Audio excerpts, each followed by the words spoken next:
This is Julio's Corner, my corner of the internet, where I talk about whatever is on my mind. I'll mostly talk about stuff I've watched, read, or listened to, but sometimes I may ramble on about the news, politics, or society at large. This episode is being recorded on Sunday, September 7, 2025. Welcome back to the show. Once again, I'm your host, Julio from New York.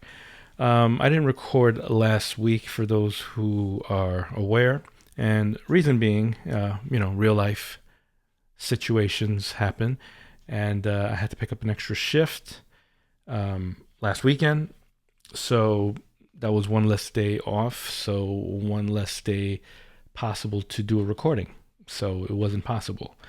And, with rising costs in this stagflation economy that we're currently living in, and my salary not going up any higher than it is, which is just a little bit above minimum wage, I need to pick up hours wherever I can to make ends meet. So anyways, we're just going to get right into it. There's two things I've watched in my absence of the show. And one of them is the docu-series on Netflix called America's Team, The Gambler and His Cowboys. Now, the synopsis on IMDb reads, Team owner Jerry Jones's journey transforming the Cowboys, leading players, coaches to 3 NFL titles in the 90s, becoming innovative sports leaders with world's most valuable franchise. So, this is very much in the vein of The Last Dance, which was a documentary of the Chicago Bulls' last run for their 6th championship title. And like that docuseries, Jerry Jones had creative control of this docuseries. Last Dance was Michael Jordan. So given that it was Jerry Jones in charge of the editing of and the producing of that 8-episode series, obviously, it was slightly biased in his favor. He didn't look perfect by any means. He still showed some of his flaws, but some narratives were slanted more in his favor. For instance, the dispute he had with Jimmy Johnson. Now, I was a relatively young person when that came out in the 90s, so I was like 18 and younger. I was in my teens when this happened, so I didn't grasp it well then because I wasn't really big into NFL at that time either. I was more into the Bulls. I was into basketball in the 90s. So when after their second championship, their second Super Bowl win, there was a lot of contention about who deserved the most of the credit, and that so it was a battle of egos between the owner Jerry Jones and Jimmy Johnson. And that narrative, the way the docuseries painted it, they were trying to make it more Jimmy Johnson's fault because he was steadfast in taking credit for their successes, especially the Herschel Walker trade. That was one big point of contention. Herschel Walker Jerry Jones bought the franchise with like $100-something million that he got from his oil finding, which was his previous venture until he got to be the owner of the Cowboys. That was his ultimate dream, and he got to accomplish it. So when he bought them, the Cowboys were a losing franchise. Tom Landry was the head coach. He was there for 20-something years, so they won a lot in the 70s, but they have been since a failing franchise in the 80s, and to the point that that the original owner was willing to sell because he was a bank owner and his bank went out of business, so he had he was becoming broke essentially with this losing franchise, and he was willing to sell it, and Jerry Jones was there to pick up the tab. So in owning the team, I think they had a 1-15, 1-win, 15-loss season. That was Michael Irving's rookie year, and because they were such a bad team, they were able to get him in the draft that year. First year of Jerry Jones being the owner, they sucked. So Jerry Jones decided to fire him because it was like, yeah, I mean, your good years are behind you, and it's time for me to, as the owner and the GM, because I want to do both. Um, I want to run this team, and I feel I'm ready to pick another coach. And the coach he picked was Jimmy Johnson, who I did not know was a college roommate of his. They were together in the University of Arkansas, or Arkansas. I don't know the name of the college. It was the state of Arkansas. They went to the college there, and they played in the football team there, and and they were roommates, and so that's where their friendship um, started, and that's where and they won. They were a great winning team that a senior. I guess it was a senior year. And they won the NCAA championship, and that was such a amazing memory of Jerry Jones that he wanted to recapture that moment, which is why his ultimate dream was to own a football franchise, so he can always be able to have the opportunity for that again. So here he is, owner of the Cowboys, and he wanted to make Jimmy Johnson his coach. So he fired Tom Landry in a I guess unceremonious fashion because everyone in Dallas hated that idea.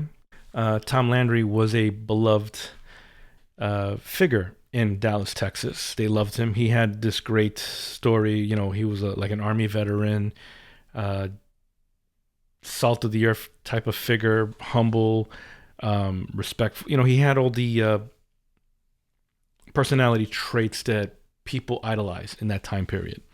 So this, and also he's a Texan, so naturally, uh, Texans have this. Well, especially in this time period, according to the docu-series, they have this entrenched identity that no foreigners or no outsiders should meddle in Texas business. But here's this guy from Arkansas buying their beloved Dallas Cowboys and then firing their beloved coach, Tom Landry. And then on top of that, now he's getting this college coach, Jimmy Johnson, from the I think he coached the Miami team. No, yeah, he coached the Miami Hurricanes. That was the team that he coached, which was Michael Irving's team. So Michael Irving was excited that Jimmy Johnson was going to be his new head coach, because I mean that was the system that he prospered in college with. So he was looking forward to him taking over, because he didn't like the situation in the Cowboys franchise at the moment, because Tom Landry, older man, he sort of was more lax at this point, I guess, and so the players just didn't really have a winning mentality. And Michael Irving came from a championship program that was done by Jimmy Johnson, and he was ready. He was like telling him, "All right, let go of these guys, let's get these guys," and so on. So they were entrenched, they were a unit, and they were happy about it. But that first year with Jimmy Johnson as the coach didn't fare no better than the season before, because again, their team is lacking a lot of talent. So there comes the Herschel Walker trade. Herschel Walker was this great running back. He was the best player on the team, and Jerry Jones decides to trade him for like these 5 players that are nobodies, and everyone was thinking like, "What the hell are you doing?" They're no match for Herschel Walker. But the reason why Jerry Jones, the general manager, made the deal was because there was a clause in the contracts of those players that if you waive them at the end of the season, you get 5 draft picks. So he essentially did the deal for the draft picks. He didn't care about those players. He just wanted them because they were going to lose anyway. They were going to have another losing season anyway. So might as well use this time to build from the ground up, because Herschel Walker was expensive, and they needed to rebuild in a lot of positions. So the first year they got Michael Irving. Second year they get what's his name, Troy Aikman, the coach, the quarterback, and he another losing season.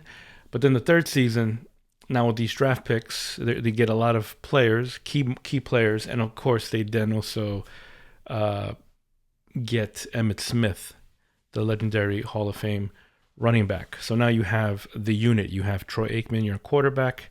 You have Michael Irvin, the playmaker, wide receiver, and you have Emmitt Smith, who ends up being the running back with the most running yards in the history of the NFL. That to be in the future. So now you have this team. You have the team you want. You build up the offensive line, and the defensive line, and so on. And Jimmy Johnson, I believe that's his name. I keep Jerry Jones and the two JJs. So Jimmy Johnson, he's a very tough disciplinarian coach. Michael Irvin grew up in that system, so he didn't care. He loved it. He thrived in it. Emmitt Smith was amenable to it. Troy Aikman and Jimmy Johnson didn't get along well in the beginning, and part of it is because of their personality. And they go into a little bit of what's his name, Troy Aikman, how he was brought up. So Troy Aikman he's a very stoic person. He doesn't let his emotions show. And Jimmy Johnson is all hollering and screaming and very emoting, very emotional. So he's all about, and of course so is Michael Irvin. Emmitt Smith, probably also a much quieter person, but you see the expressions on his face. Like if he's happy, he's smiling. If he's angry, he's glaring. Troy Aikman pretty much has a poker face. He's very stone face, stoic, and so Jimmy Johnson misinterpreted that as someone who didn't really care, when in fact Troy Aikman is also ultra competitive and he wants to win championships. And so in the beginning of their relationship, it didn't his first year it didn't go well because he also got injured, and then there was the backup quarterback, who's very emotional, is sort of the player that Jimmy Johnson leans into, and he started doing well. So while Troy Aikman was healing, I forget what the injury was, but it sidelined him for a number of weeks. So while he was, recovering, the backup was on a tear. He was on a hot streak and a winning streak, and they got into the playoffs, and come the playoffs, Troy Aikman was ready to play, and Jimmy Johnson was like, "Nope, you're not going to play. We're gonna stick with this guy because he's brought us here, and so we're gonna stick with him." And so that didn't sit well with Troy Aikman because he's the starting quarterback. He's the number one. I'm not sure if he was number one, but he was the first round draft pick. So this guy is a backup. I'm the star quarterback. I should be the one leading the charge, and here you are undermining my status. Doesn't sit well with me, obviously. So and Jerry Jones wasn't happy with that. So anyways, they go into the playoffs. I think they win the first round. So far Jimmy Johnson looks good. They go to the next round. They get eliminated. That's it. That's the end of the season. But much better than the previous two losing seasons. Like I think one was 1-15. The first one was 1-15. The second one was 3-12. So or 3-16. I forget the numbers. So anyways, Jerry Jones has a talk with Jimmy Johnson saying, "Hey, we drafted Troy Aikman. He's our guy. He should be ours. He should be the one starting." So Jimmy Johnson gives in. Wow, I realized I went down a rabbit hole. My point is, so that Herschel Walker trade that helped build that team, the team of the three units, your Troy Aikman, your Emmitt Smith, and your Michael Irvin. With those three, they win 2 championships back to back. They beat the Buffalo Bills twice. Buffalo Bills lost their 3rd Super Bowl and 4th Super Bowl against the Cowboys. So now everything's going great. Now everyone's happy.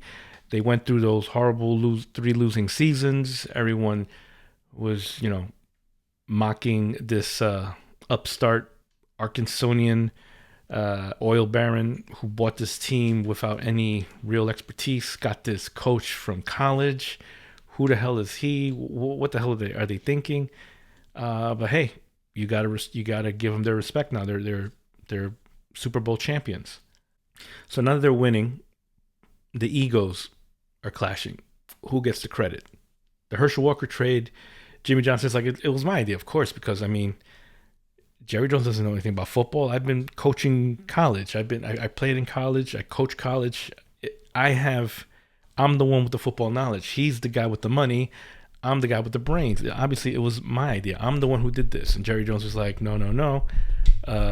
When I was buying the team, the previous GM had told me that that might be a good idea to if you want to rebuild from scratch. Herschel Walker is our best asset. You might want to consider that option. And it just it didn't fare well. There was talks of Jimmy Johnson in the offseason talking to the owner of the Jacksonville Jaguars about coaching their team while he was still under contract with the Cowboys, which left another bad taste in Jerry Jones's mouth because he felt like, what happened to loyalty? Like, we were supposed to be best friends. We were the ones who were supposed to be, back to, have each other's back. And here you are talking to people outside of, behind my back and trying to take credit and all this stuff. So things go sour. Jimmy Johnson is essentially forced to resign. And so he takes some years off and he becomes a sports pundit on Fox NFL Sunday. So, which reminds me, I should set up that recording for that show. I want to see it. I think this is last year if he didn't retire already. But anyways, moving on. Point is, so you get to see that story. So that whole thing that happened there in the docuseries, they make it seem more like it's Jimmy Johnson's fault. Obviously, don't you see? Like he keeps calling me an idiot and this and that. And really, I mean, the fact of the matter is, come on. He is the football coach. He's the one with the expertise. I think he probably did have more say in how they got where they are. Obviously, you were the GM and you know who makes the final decisions and all, but at the same time, you were relying on Jimmy Johnson to help you build a winning franchise because that's why you got him here. So, anyways, he fires him. He hires another guy who was also in the same school, Barry Switzer, because there was a thing that he said, Jerry Jones, which Jimmy Johnson was offended by. He said that this team, Jimmy Johnson didn't just win our championships. Like, look at the team we have. Like I could pick one out of any like 500 coaches and it would have been the same results. Basically, is what he said. So here he is trying to prove it by getting this guy, Barry Switzer, who also went to the same school with them and was part of that winning program. He was retired. He had already been retired for 5 years from coaching because he was coaching a college team prior to this new hire. But there was a scandal that happened in that school. And he took the fall, so he resigned, and he hadn't been coaching for 5 years. And so now Barry Switzer is out of retirement as a, slap to Jimmy Johnson's face to prove his point. Like, hey, see, look, I'm going to prove my point by getting this guy who hasn't even coached for 5 years and also has no NFL experience, just like you didn't have NFL experience in the beginning. And he's going to bring us to he's going to win, with us. So that first year, I think, doesn't go well under Barry Switzer, but they do win championship number 3 the second year because so what happened was they lost in the NFC championship to the 49ers. The previous 2 times when they won those championships, they beat the 49ers in the NFC championship to get to the Super Bowl to beat the Bills. So now this third year, which they could have done a three-peat, But now we have a new coach, new system. Uh, he does things a little loose. He's not as strict or disciplinarian the way Jimmy Johnson was. So there was a lot of negligence and bad practices and what have you. Um, the players weren't as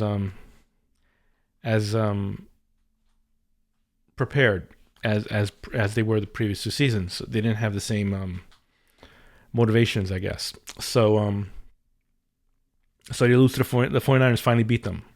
And then they go and win the Super Bowl against, I forget who it was. But they felt, Jerry Jones, I should say, there was this one cornerback in that 49ers team that really was messing up Troy Aikman's passes. This guy's name is Deion Sanders, prime time. So you have the playmaker, you have Hall of Fame running back, you have Troy Aikman, your quarterback, and now Jerry Jones is like, you know what? We need prime time, and the Dallas Cowboys is America's team, so why not? Why not set this up? Because obviously, where else should prime time be than in America's team? And Deion Sanders agrees. He's actually a free agent after that Super Bowl win from the 49ers. And then he jumps ship and he signs up with the Dallas Cowboys. And that's how they get their third championship. Now you have Sanders in defense, and you have the three guys in offense: Irving, Smith, and Emmitt Smith, and Troy Aikman. So Barry Switzer gets his championship, but that's pretty much the end of their winning ways. They haven't won since that third one. So that's the documentary in a nutshell. Michael Irvin gets a neck injury. Before that, though, he had this criminal case going on that I was unaware of, because he got caught at a hotel room with cocaine, and the DA was trying to get him under, I forget what the exact crime charge was, but so I think it was on because he was trying to say that he's not the one who brought the cocaine into the room. Someone brought it in, brought it into the apartment. But they're trying to say that it was his possession, I guess, is what they were going to charge him, which that and some other felony charges that would have given him 20 years in prison, which that'd be the end of his life. And then during that trial, apparently, there was this cop, this Texas cop, Dallas police officer, who tried to hire a hit on Michael Irvin because his girlfriend was one of the women who would party with Michael Irvin. This woman was also part of the DA's witness. She was one of the one of the witnesses that was doing a testimony for. She was getting immunity from any criminal allegations to testify against Michael Irvin, and Michael Irvin and her had a spat because he found out that she was going to testify against him, so he had her come in, which is, that's kind of, I believe that's illegal. I'm not an expert, but they also painted it as something that would like tarnish the case or something. It wasn't legally right what he was doing. He can't be speaking to the prosecutor's witness outside of the trial. But whatever, that happened. And I guess she told her boyfriend that he threatened her. So he then hires a hitman who the FBI caught, and that kind of put a stop to the case for that day of that first day of trial or whatever. And that cop ends up going to jail for life or whatever, because he was attempted murder via assassin. And they don't explain why the head of the prosecution decided to give a lesser because originally they wanted to like throw the book at him and make him get the maximum sentence. And the assistant DA was all in on it because he was like, "Yeah, man, this case is going to make my career and whatnot." And then the head prosecution decided we're just going to give you like it was more, I forget what it was. He didn't go to jail, obviously. He got to do like what is it, probation hours or whatever. He had a probation officer, and he had to do community service. That's what it is. He had like a lot of hours of community service that he had to do if he copped a plea or whatever. So anyways, then the next year he has a serious neck injury against the Eagles in the Eagles stadium of that time because they played on basically concrete, and he landed in such a way, and then he got tackled while he was landing, his head first, that affected his neck, that affected his spine, that made it to the point where like, yeah, you can't play anymore. So he had to retire for that. Troy Aikman, I think, lasted 2 more years or so after that. And then he retired because he just had too many concussions, and the team wasn't getting any better. They've been losing and maybe making the playoffs or not even making the playoffs, and definitely not Super Bowl contention. So he goes. So the last man standing. Oh, Deion Sanders goes to the Reds. At the time they were called the Redskins, the Washington Redskins. Now they're the Commanders. Emmitt Smith is the last of the Mohicans, as he called himself.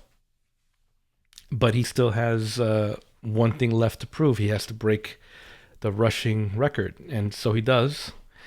And then the Cowboys were like, after he breaks the record that season, they let him go. He felt that he could still play, but the Cowboys weren't willing to pay him. So he joins the Arizona Cardinals at the time, which I didn't know. I didn't know he played for the Cardinals. I thought he was always a Cowboy. And the reason being, you'll find out, after those last two seasons that he played for the Cardinals, he came back to the Cowboys because he can't see himself as anything but a Cowboy. So he goes back after he runs his 2-year contract with the Cardinals to sign essentially a one-day contract with the Cowboys so he can retire as a Dallas Cowboy. And then they fast forward to now, where things still haven't gotten better, and then they show what happened last season. Was it last season? No. 2 seasons ago. 2 seasons ago, it looked like, oh wow, we're making the playoffs. Things are looking good, and then they get embarrassed by the Green Bay Packers, which is ironic because of what's happening this season. Oh yeah, football season is back. So I finished this docu-series at the right time. Recently, for those who are into the NFL, the Cowboys traded Micah Parsons to the Green Bay Packers, the team that gave him the embarrassing loss in playoffs 2 seasons ago. So it's a bit of a head scratcher still. Some people are saying, I mean, they played their first game against the Eagles this past Thursday, and it went a lot better than expected. It was a close game. I think the final score was, I believe it was 27-24. Though they did have to get Jalen Carter kicked out of the game to make it close, because Jalen Carter is the premier defensive lineman for the Eagles that breaks up the offensive line, and he would have been able to attack Dak Prescott a lot more to make it harder for them to score. But he was kicked out of the game before it even began, essentially. So that helped their offense, and yeah, the game was close, 24-27. So anyways, back to the docuseries. So they go. That's the last thing they show. Jerry Jones and Jimmy Johnson finally settle their differences, and they let him. They retire Jimmy Johnson to the Ring of Honor in the new stadium that they have now. So yeah, all in all, I went longer than I expected. All in all, it's a good series. I recommend it if you're a football fan and you're curious and you're interested into finding out, the history of the Dallas Cowboys. Why do they still call them America's team? Why is it still the most profitable, the most valuable franchise in the NFL? Why do the sports pundits always talk about the Cowboys even when they're not doing well? This docuseries sort of gives you a reason, a bit of a look into that reason. So, anyways, other than the docuseries, I also saw the movie Superman, the new one, Superman 2025. Now, what do I want to say about this movie? I'm not. After all this talk I just gave about the Cowboys, I'm definitely going to talk less about the plot of Superman. What I'll say about Superman 2025, what I like about Superman 2025, is that it's not a typical reboot. So most reboots they do the origin story. And here in this new Superman movie, they don't do that. They do give you a blurb in the opening minute of the movie, like 300 years ago the first metahumans came, blah blah blah, and so on. 30 years ago an alien came from the planet Krypton. That it's just a quick one-liner to the present, and then we go to the movie after that little blurb. It starts with his first defeat as Superman by the Hammer of Baravia, I think is the name of the country. I should have written the names of the countries in the movie, but I forgot. So there's this country named Baravia, and they're trying to invade this neighboring country whose name escapes me. I think it's like Gundalpur or something like that. I don't remember. So whatever. Point is, if a lot of people are saying that this movie, that Baravia is essentially Israel, and the other country is Palestine, which is reflective of what's happening right now in the real world, where Israel's committing genocide of the Palestinians because they're trying to take over that land, kill off the Palestinians, and make that part of greater Israel. But anyway, we're not going to go into that political issue that's happening in real life, because we're talking about the movie Superman. But that is the basic plot. This country is being attacked by Baravia. Superman stops it. So now the Hammer of Baravia beats the crap out of Superman and says, stay out of our business. This is none of your affairs. This is between Baravia and that other country. We're trying to liberate it from its evil rulers. So anyways, so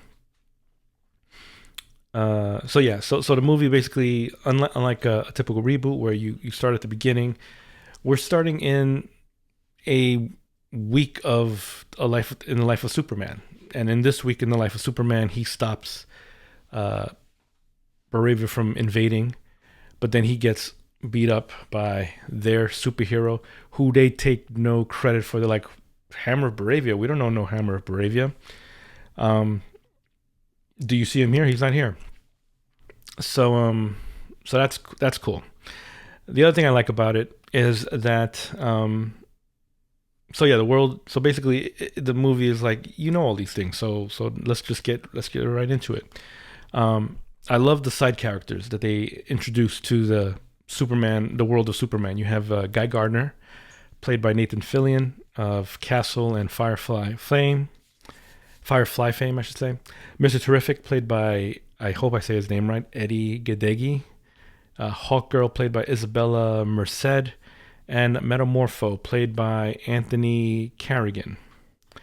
And then the bad guys, you have Nicholas Hoult playing Lex Luthor. He plays I think this is one of my favorite Lex Luthors of the movies. Like the one, Gene Hackman was good, but those movies were very, they were campy. They were from that timepiece. But for the modern versions of Superman that have come, I believe this is the best movie Lex Luthor so far. Nicholas Hoult. He also plays him as a genius. Like that's the one thing they don't ever really delve into. They just play him as like he's this evil mastermind, but they don't really go into the genius science aspect of Lex Luthor, which they do in this movie. And then he has a partner. They call her the Engineer. Apparently, she's a character from The Authority, which I believe was a comic book by this guy. I think his name is Mark Miller. Who so I don't think the Engineer was an original DC character, but the Authority, like Wildcat, like some characters from Jim Lee. He was part of Image Comics and he created Wildcats, but then he decided to work for Disney, for DC. So he brought his characters from Image over. So Wildcats is now part of the DC world. So in that also in that vein, The Authority, which I think was originally from an indie comic book company, they got absorbed into the DC world. So she isn't originally a DC character, but she is now. At least that's what I believe. Don't quote me on this. I'm unfamiliar with the Engineer. But she's played by Maria Gabriela de Faria. I think that's how you say her name. And it's an interesting character. Like she has all these nanites that she can throw at you or use or like change her body in certain ways to fight with these nanobots. That basically is most of her body at this point. So yeah, Nathan Fillion played a very funny jerk, Guy Gardner, which is perfect gay representation of the Guy Gardner character, who's a Green Lantern. He's a hothead Green Lantern. He's not the typical Hal Jordan or Kyle Renner Green Lantern that most people are familiar with. Mr. Terrific is a character I was unfamiliar with. I think I might have seen him in a few comic books that I read from called the Justice Society, JSA.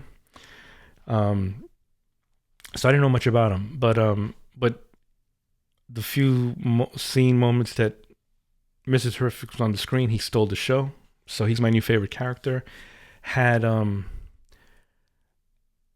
known of him before, like when I was reading DC comics, he probably would have been my favorite character, just because the way he was portrayed in the movie, like he's perfect. He's like he's a combination of Batman and Iron Man without the alcoholism or the deep childhood trauma.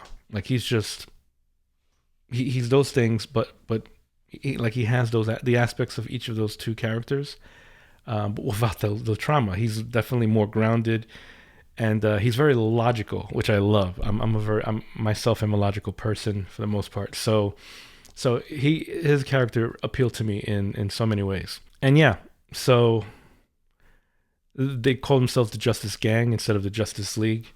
So that's funny. And every time Guy Gardner proudly says, "We are the Justice Gang," either Mr. Terrific or Hawkgirl are like, "No, we're not. It's a working title."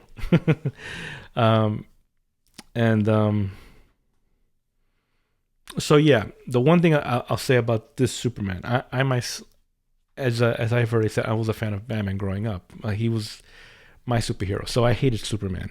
Superman the Boy Scout just didn't appeal to me. He didn't really. He just seemed so like he was like this just cheesy perfect and unrealistic. But the way this movie portrays him, he's very human. Like, yeah, he has all these amazing superpowers that he gets because he's powered by the sun. So his what you call it, the way his body is affected by the Earth's gravity and the sun makes him what he is. He makes him Superman. So, but despite that, he's still outside of what the yellow sun does to his body to make him Superman, and the fact that he's not from the planet Earth, he's very much human. And even though he's Superman, he has a lot of heart, and he's always trying to do the right thing. And because he's so all powerful, he doesn't let it get to his head. He tries to do the right thing, regardless if it's the popular thing He doesn't try to play politics about it. Good is good and bad is bad, and he always leans to the side of good. For instance, like that whole thing of stopping that war. Moravia happens to be an ally of the United States in this movie. So what he did was akin to an act of treason or an act of, it was a political. I don't know the technical term, but it puts the, quote unquote it could put the U.S. in a bad situation because you just attacked your own ally. But Superman's like, I did not do it as a representative of the U.S. I did it uh, as myself, and I did it because I didn't want people to die. So he doesn't care about the politics of it or the metrics or the how it looks. If it's right, I'm gonna do it. And they also kind of further emphasize his innate need to do good in this huge fight scene where he's fighting this alien that Lex's team, just dumps into Metropolis to cause the distraction. Um, he, as much as this alien is causing havoc, he knows this alien didn't just land here on his own to try to conquer Metropolis or whatever. He's just there, um, being big and just a stranger in a strange land. So regardless of being a danger to the people of Metropolis, he doesn't have necessarily evil intention. He's just this alien monster. So Superman is trying to find a way to defeat it without killing it, like bringing it to like a interplanetary zoo or something or sanctuary place, so he can be free and among his kind or whatever, and studied to figure out where he came from and whatnot. And the Justice Gang's like, aim for his eyes, just we got to kill him. So like the contrast between his idea of what a good guy does and the Justice Gang's idea of what a good guy does is well played in this movie. Also, as I mentioned, during that fight scene, he saves a dog from getting squashed by that monster, and he even saves a squirrel and a girl because one of the Justice Gang hits him or whatever, which causes cause and effect. And so there's like debris flying everywhere, and a girl's about to be hit with like these yellow metal things. So Superman goes there immediately and uses his body to protect her from getting crushed, and then moves her to safety, and then even saves like I said, saves a little squirrel from demise and brings him across the street or whatever. So they just show all these examples of how like, yeah, he's Superman, but he's the example of ultimate power that's not letting it corrupt him, and that's partly the reason why Mr. Terrific, of the three members of the Justice Gang, is able to associate with Superman in a less hostile way. Hawkgirl is suspicious because she's just a warrior woman who attacks first, asks questions later. Essentially, is sort of her mantra. She's a little, but she's not hot-headed. That's just like attack first, and very militaristic acting. Guy Gardner's a hothead, so even though he has these oaths that he took from the Green Lantern Corps, he still has like a chip on his shoulder and has to be the big man in the room, and so anyone that may seem bigger than him, he has to immediately like confront and try to upstage that person. So Superman is a threat in that sense, but also politically speaking, he's very like we can't be attacking Moravia. Like what the hell? Like that goes against I don't meddle in politics, and we know that's they're allies with the U.S. and we're U.S. citizens, so we can't deal with that. Like that's we don't deal with politics. We just deal with this situation where monsters attacking the city. And Superman's like, but no, people are dying. Like I gotta go there. It's in my, if I can stop it, I'm going to stop it, kind of thing. So this movie made me, with all that said and done, this movie made me actually like Superman for the first time in ever. I never really liked. I acknowledged that he was Superman, and so almost invincible. But Batman was my guy, and if there was a fight between Batman and Superman, I always knew. Well, I always rooted for Batman. Like Batman, because he's human, and he knows you're Superman. He's going to plan ahead and use kryptonite or whatever to knock you down a peg to defeat you, because that's how Batman rolls.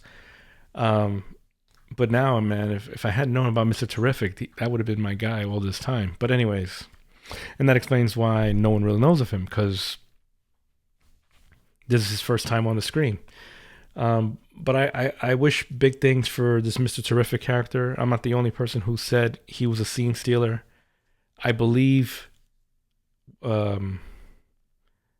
James Gunn, the director and writer of this movie, I believe he has a series in the works for Mr. Terrific, or probably a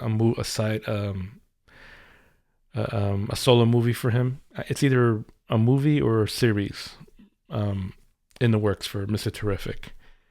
Maybe one for Guy Gardner too. I think there might be something with Guy Gardner and the other Green Lanterns. So, am I missing anything else? No, I think that's everything. So yeah, I recommend Superman 2025.